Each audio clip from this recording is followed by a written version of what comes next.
হঠাৎ করে কেন আবার সিরিয়ায় বিদ্রোহী গোষ্ঠীরা সক্রিয় হয়ে উঠল? কেন দেশটিতে আবার যুদ্ধ শুরু হলো? এর কারণ হিসেবে জার্মান সংবাদ মাধ্যম ডয়েচে ভেলে এক প্রতিবেদনে জানিয়েছে, একসময় আল কায়দার অংশ ছিল হায়াত তাহরির আল শাম নামক জঙ্গি গোষ্ঠী। তারাই নতুন করে আসাদ সরকারের বিরুদ্ধে লড়াই শুরু করেছে।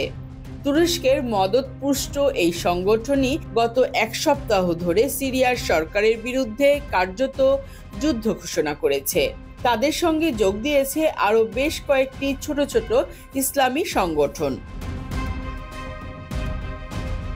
যুক্তরাজ্য ভিত্তিক Syrian observatory for human rights জানিয়েছে, বিদ্রোহীরা সিরিয়ার দ্বিতীয় বৃহত্তম শহর আলেপ্পো দখল করার পর আরও অগ্রসর হয়েছে। গত শুক্রবার তারা সিরিয়ার দ্বিতীয় বৃহত্তম শহর আলেপ্পো দখল করে নিয়েছে। আশপাশের একাধিক গ্রামও এখন তাদের দখলে। তাদের পরবর্তী লক্ষ্য হামা শহরটি দখল করে নেয়া। এর আগেও হামা গৃহযুদ্ধের অন্যতম কেন্দ্রবিন্দু হয়ে উঠেছিল। 2011 সালে গণতন্ত্রপন্থী গোষ্ঠীগুলো সিরিয়ায় সরকারের বিরুদ্ধে লড়াইয়ে নেমেছিল। প্রাথমিকভাবে তারা খানিকটা অগ্রসর হতে পেরেছিল, কিন্তু 2015 সালে হামায় আসাদ সরকার বিপুল পরিমাণ সেনা মোতায়েন করে। শুরু হয় প্রবল গৃহযুদ্ধ। আসাদ সরকার বিদ্রোহীদের দমন করতে সমর্থ হয়। সেই সময় আসাদ সরকারকে সব রকমভাবে সাহায্য করেছিল ইরান ও রাশিয়া।